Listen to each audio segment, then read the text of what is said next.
A woman left work, got in her car, and stopped answering messages. When police got involved, they could hardly find any evidence at all. But the case quickly started snowballing with new details. And once detectives finally uncovered the full story, they could barely process what they were looking at. It was hard to believe any of this had actually happened in real life. But it did. And the case quickly captured nationwide attention. Kendra Hatcher was born on February 3, 1980, in Springfield, Illinois. She grew up in a large, deeply religious family, and from the time she was little, church was a big part of her life. In school, Kendra didn't just get top grades. She also captained 2 teams, volleyball and cheerleading. On top of that, she spent a lot of her free time helping others. She led Bible classes for kids at her church and went on mission trips instead of spending summer breaks with her friends. After finishing high school near the top of her class, Kendra went on to a university in Indiana, where she studied biochemistry and Spanish. From there, she moved to Kentucky, graduated from dental school, and became a pediatric dentist. Kendra was determined to help children, no matter how much money their parents had, so she regularly treated kids in low-income neighborhoods, completely free of charge. She also traveled to Ecuador to treat kids who had no access to dental care at all. In 2015, Kendra got a job offer as a pediatric dentist at a clinic in Dallas, so she moved to Texas and rented an apartment in an upscale complex. She was 35 at the time and had already built a successful career, but she also wanted a family. A few months later, she met a 38-year-old man online named Ricardo, and things between them took off quickly. Ricky was a Harvard-trained doctor, working as a dermatologist with a solid career of his own. After just a few dates, Kendra and Ricky felt like they were made for each other. On top of both being in medicine, they shared the same values, the same interests, and the same big plans for the future. Kendra was always full of energy, and Ricky matched her pace. They spent the summer of 2015 practically inseparable, traveling together whenever they could. By August, they were already talking about marriage, and had even set up a joint wedding fund to save for the ceremony of their dreams. Ricky was also planning to move to California that fall, and Kendra was going to go with him. Over the next few weeks, they were busy getting ready for the move. At the same time, they planned a trip to visit Kendra's parents and also booked a short vacation in Mexico. Their flights were set for September 3rd. The day before their trip, Ricky finished his shift a little after 4 p.m., grabbed his suitcase from home, and headed over to Kendra's apartment. She was still at work, and he planned to just wait for her there. Around 6 o'clock, he went out for an evening run and got back about an hour and a half later. He hadn't taken his phone with him, and when he returned, he saw that Kendra had sent 2 texts. At about 6:45, she'd written that her shift was finally over and she was on her way home. 20 minutes later, she sent another message saying she'd decided to swing by a friend's place to borrow an underwater camera for their trip. Then, 5 minutes after Ricky got back from his run, she texted again that she was done with everything and was heading straight home. A little later, he texted her that he was starving and asked what she wanted for dinner, but she didn't reply. Figuring she just couldn't answer while driving, he wrote that he'd walk over to a nearby Mexican food truck and grab something for both of them. On his way back, Ricky noticed that the multi-level parking garage at Kendra's complex was crawling with police. Patrol cars were everywhere with their lights on, and the entrances and exits were taped off in yellow. He texted Kendra about it and told her to find somewhere else to park her car. But again, there was no response. He went back up to her apartment and waited a while longer. But Kendra still didn't come home. At that time, Ricky didn't panic at all. He assumed she might have remembered some last-minute errands before their trip and was just tied up. Eventually, he decided to drive back to his own place to grab a few more things for the road. When he returned to Kendra's building, he got into the elevator and pressed her floor, but a police officer standing inside immediately stopped him and said he couldn't go up. That's when it suddenly hit Ricky that Kendra's long silence might be connected to the police presence at her complex. And a short time later, officers confirmed his worst fear. Kendra had been found dead in the parking lot. According to officers, someone walked up to her just after she stepped out of her car and shot her in the back of the head at almost point-blank range. The killer took her purse and the underwater camera she just borrowed from her friend. At first, everything pointed to a robbery. Kendra lived in an upscale complex, and it was easy to imagine someone slipping into the multi-level garage hoping to mug a resident. Maybe they hadn't planned to kill her, but she screamed or tried to run. The attacker panicked and pulled the trigger. But that theory started to fall apart almost immediately. You could only get into the garage with a passcode that only residents had. And the killer didn't even take her phone, even though it was sitting in plain sight. To detectives, it began to look much more like something personal, and Ricky was the first person they took a hard look at. The fact that he'd been in her apartment and went in and out around the time of the murder made them wonder if he was involved. But surveillance footage and witness statements eventually showed he hadn't been in the garage when the shooting happened. He also seemed genuinely shocked and devastated, enough that investigators began to doubt he had anything to do with it. Soon, officers found a witness who'd been in the garage at the time of the shooting. One of the residents had gone down there in the elevator with a friend, and as soon as the doors opened, they heard a gunshot nearby, followed by a piercing scream. The two men panicked, ran to their car, and locked themselves inside. Moments later, an old black Jeep drove past them. They immediately assumed the driver had something to do with the gunshot, because the Jeep was flying through the narrow garage at high speed, heading down as if the driver didn't realize it dead-ended below. A few seconds later, the Jeep came back up and turned the other way toward the exit. The resident called 911 and drove outside. As he passed Kendra's car, he saw a woman's body lying next to it in a pool of blood. Security cameras didn't cover the exact spot where the shooting happened, but detectives quickly found the black Jeep on other cameras. And that's where the first surprise came in. The driver was clearly a woman. That detail made the robbery theory look even weaker. Investigators tried to track the Jeep through its plates and registration, but got nowhere. The only thing they could say for sure was that the vehicle didn't belong to anyone who lived in the building. Detectives started talking to Kendra's friends and family, trying to figure out if she'd had any conflicts with anyone. She'd only been living in Dallas for about 6 months, so her circle there wasn't very big yet, but she had already made a few close friends. All of them said the same thing. Kendra didn't have enemies, and there hadn't been any drama in her life. At work, it was no different. Her colleagues said every parent was happy with her, and that Kendra was amazing with kids. With no real suspect to focus on, police decided to release images of the black Jeep to the media and asked the public to help identify the driver. The next day, toward evening, detectives got a call from a man named Joe. He told them the vehicle in the footage was definitely his, but he hadn't been the one driving it. According to Joe, on the day of the murder, his childhood friend, a woman named Brenda, had reached out to him. He owned an auto shop, and she asked if he could take a look at her friend's car, a woman named Crystal. Brenda and Crystal came by the shop, dropped off the car, and asked Joe if he could lend them something to drive while he worked on it. Joe handed them the keys to his black Jeep, and the two women drove off. That same evening, Joe went to a cafe where he and Brenda had agreed to meet so she could return the Jeep. But when she showed up, Crystal wasn't with her, and neither was the car. Brenda said her friend had gone off to run some errands but would be there soon. They sat in the cafe for quite a while, and the whole time, Brenda kept trying to call Crystal, but she never picked up. Brenda said maybe her phone was acting up and asked to use Joe's. As soon as she dialed Crystal's number from his phone, Crystal answered right away and said she'd bring the Jeep over to Joe's house.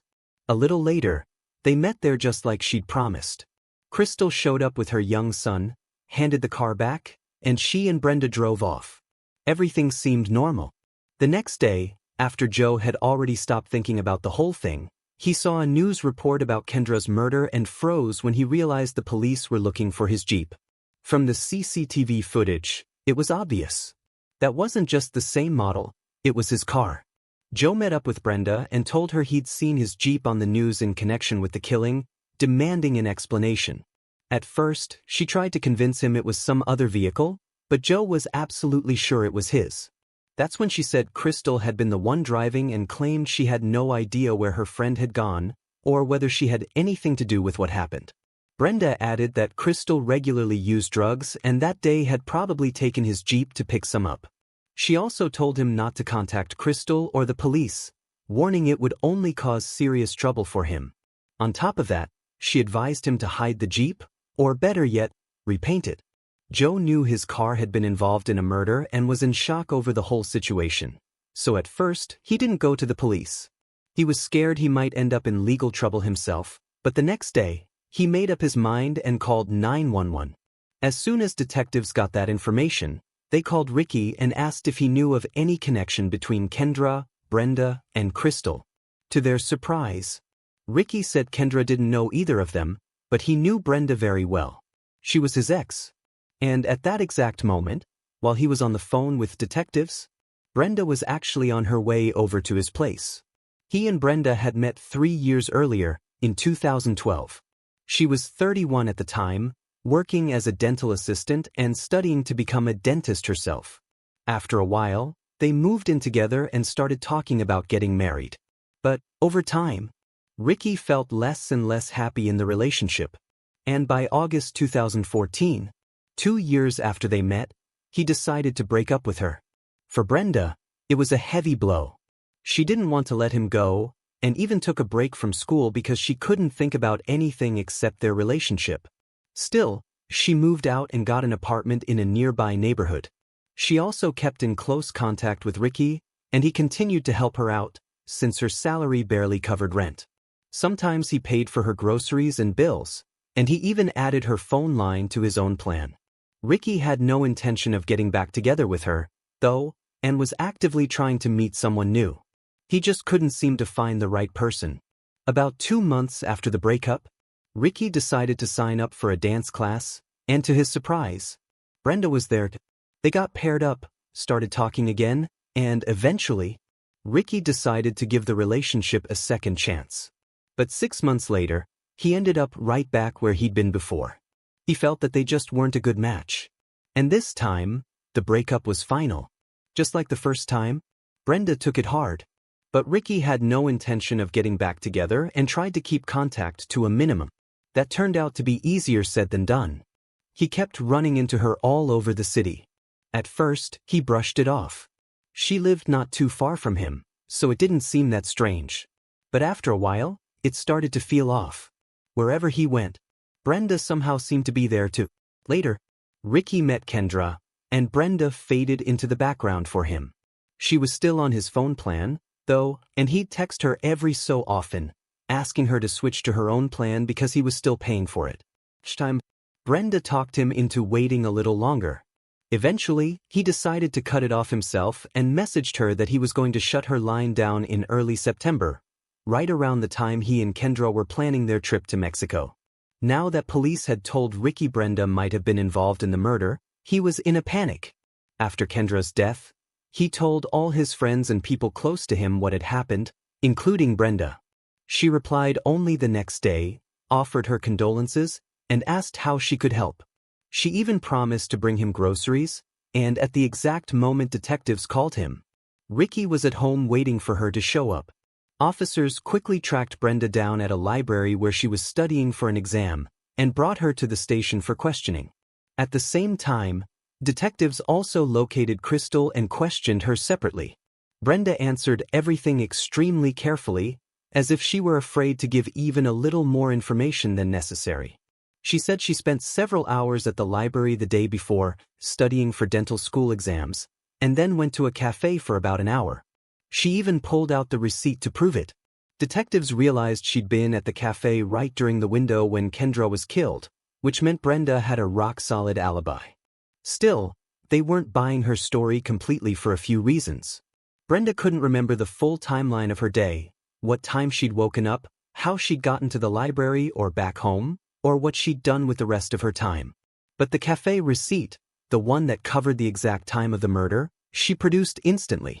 It was sitting right on top inside her wallet, in almost perfect condition.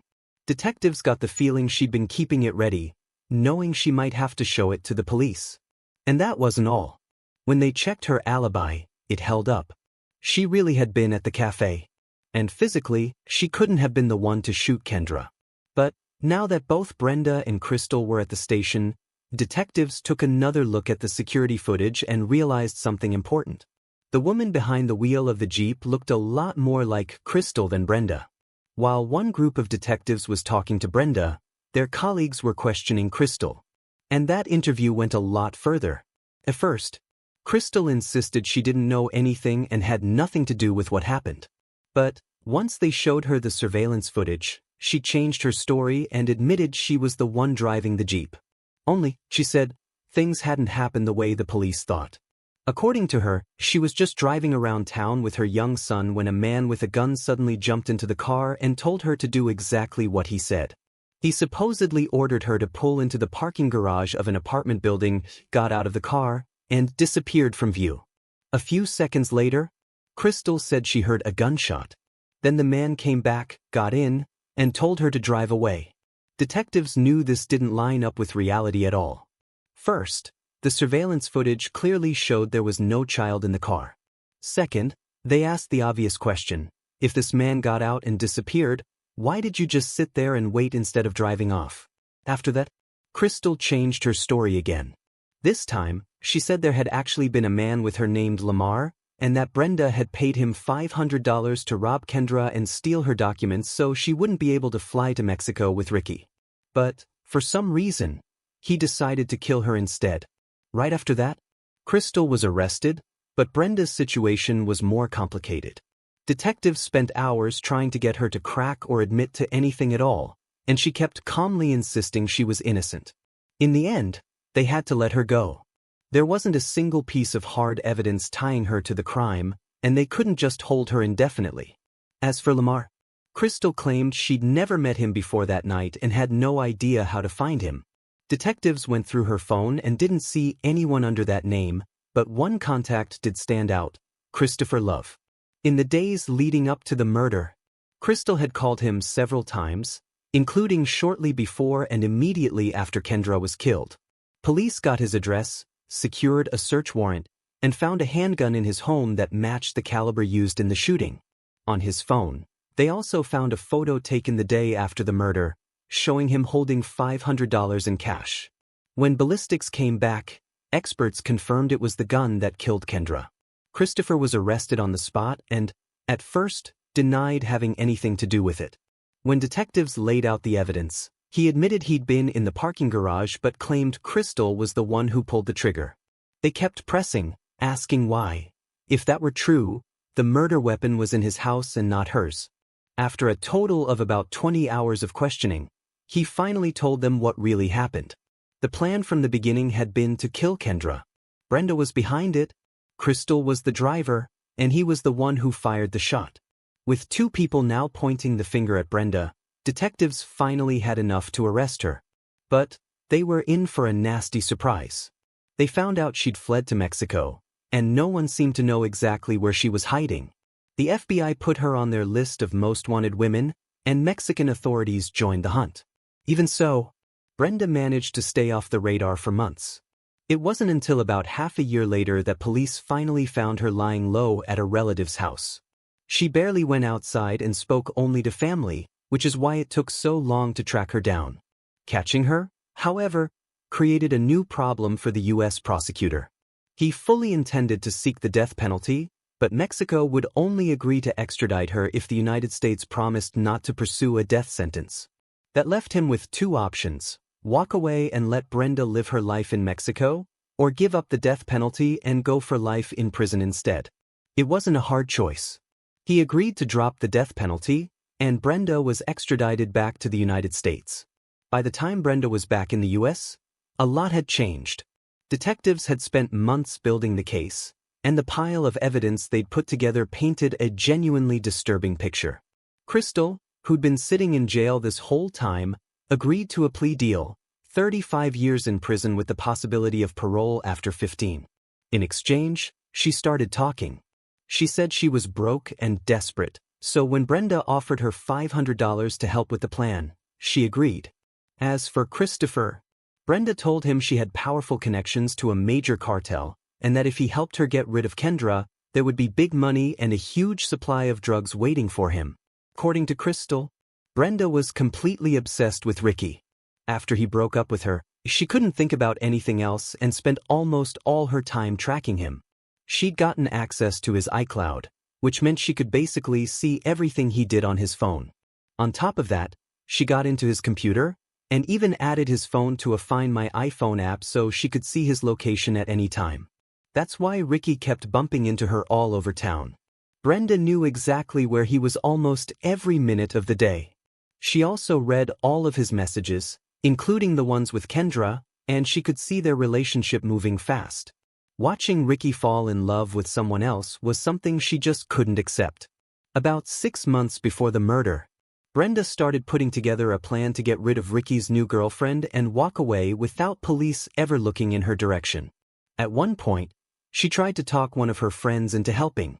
The idea was to inject Kendra with a concentrated dose of some kind of drug and hit Ricky in the head hard enough to put him in a coma.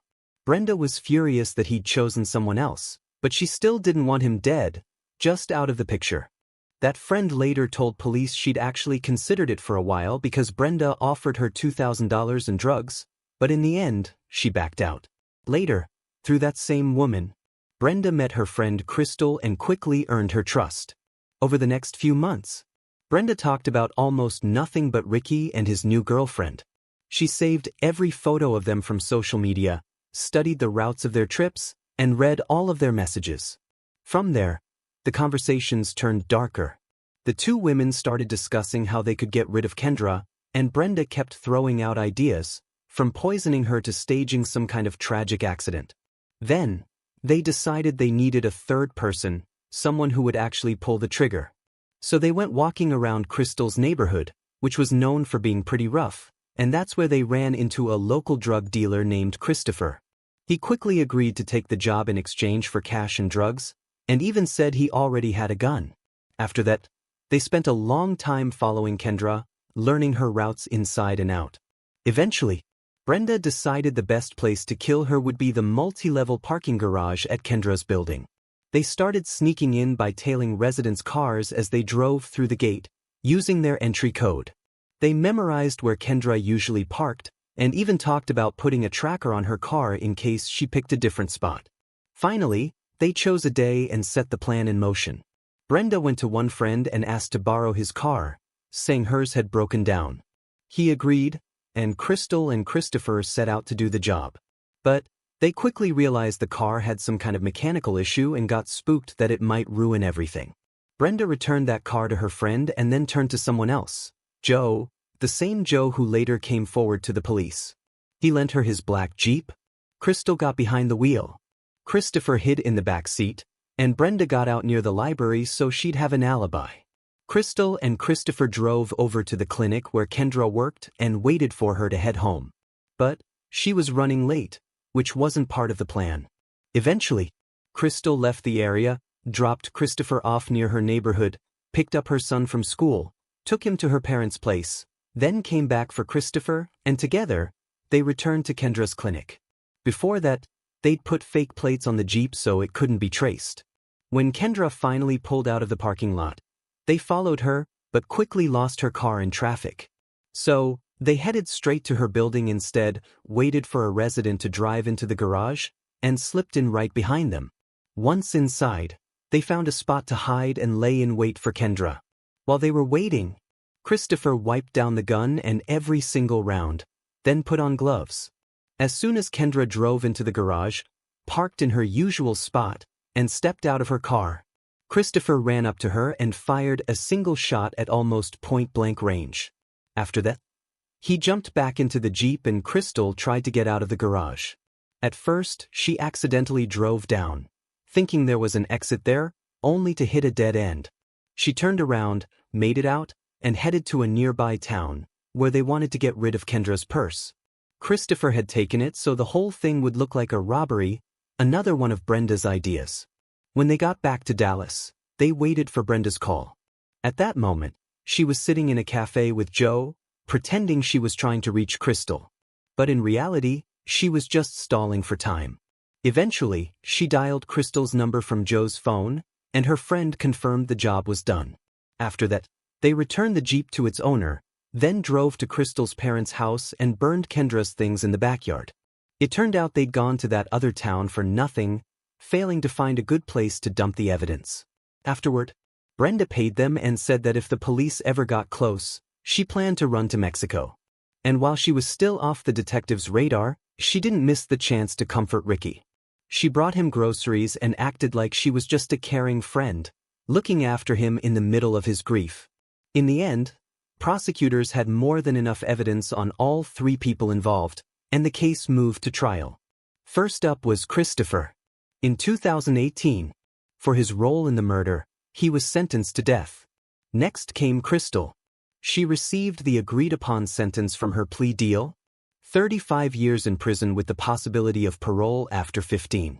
And finally, in the summer of 2019, it was Brenda's turn, the woman who had put the whole plan together. Prosecutors told the jury she was driven by jealousy and an obsession on a truly terrifying scale, and that if it weren't for the conditions of her extradition from Mexico, she almost certainly would have been given the death penalty. The jury needed just 20 minutes to reach a verdict, an incredibly short time in a case like this. Brenda was sentenced to life in prison without the possibility of parole. Throughout the trial, she showed no sign of remorse and never apologized to Kendra's family, though they didn't expect her to. Right now, all three are still behind bars. In February 2025, there was talk that a judge might finally set an execution date for Christopher, but so far, that hasn't happened.